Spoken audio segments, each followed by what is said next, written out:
Hi, today we're going to talk about graphing other trigonometric functions. So let's first start talking about tan. Now tan's an odd one because its period is a little bit different. Okay, so there's some key things from the unit circle. So we know tan is y over x. So if we go 0 over 1, that's 0. But if we go 1 over 0, that's undefined. We can't do that.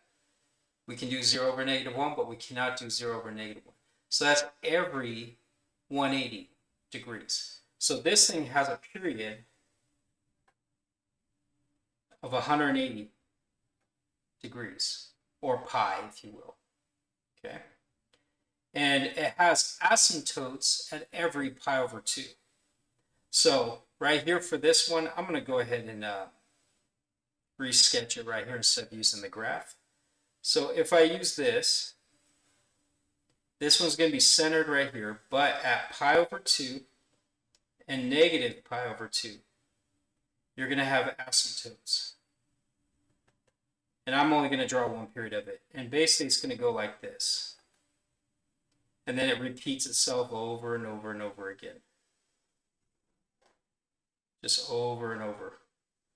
Kind of like a heartbeat kind of thing. But that's basically it. That's how you're going to just sketch it real quick. So how can we do it with this one? Well, the 3 there is just going to mess with the period. Amplitude doesn't matter as much because it's just the steepness of it. But in general, we find the period, which is this time it's not 360, it's 180 divided by 3, which is 60. So if we're going to graph this, the period's 60, so we cut it in half. So this side's 30, this side's negative 30.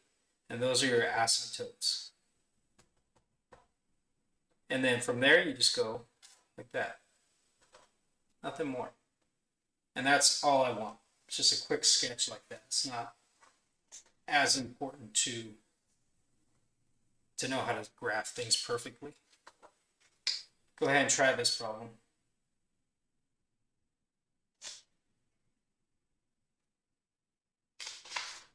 Okay, how do we graph a secant function? Well, we know from before secant is the same as cosine. So from here, they follow the same rules with the period and everything. So we have an amplitude of 2. We have a period of 120. So now what we're going to do is we're just going to graph this. So same thing as graphing cosine. So we start at 2 and negative 2. We go to a period of 120. 60 is the halfway point. And we know the graph of cosine would look like this. Now there's a reason I'm doing it as a dash. Because wherever it crosses the x-axis, we're going to draw asymptotes. And then to do the secant, it's actually the reflection of these. So from the peak of here, that's the graph. Here, it's going to be a U shape like this. And from here, it's going to be like this. So basically, it's the reflection of those curves within those boundaries. And that's how you graph a secant function. Go ahead and try this problem.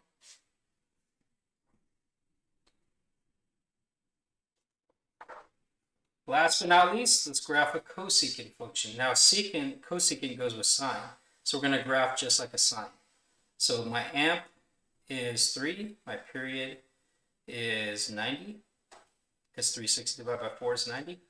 And we do the same thing, graph. This is 90. This is 45. So this is an amplitude of 3, negative 3.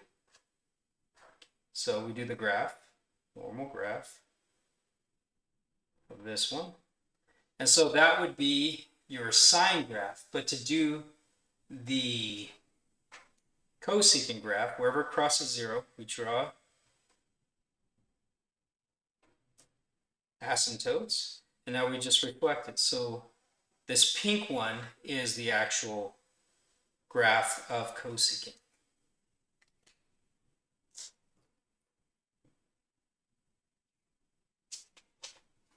Go ahead and try this one.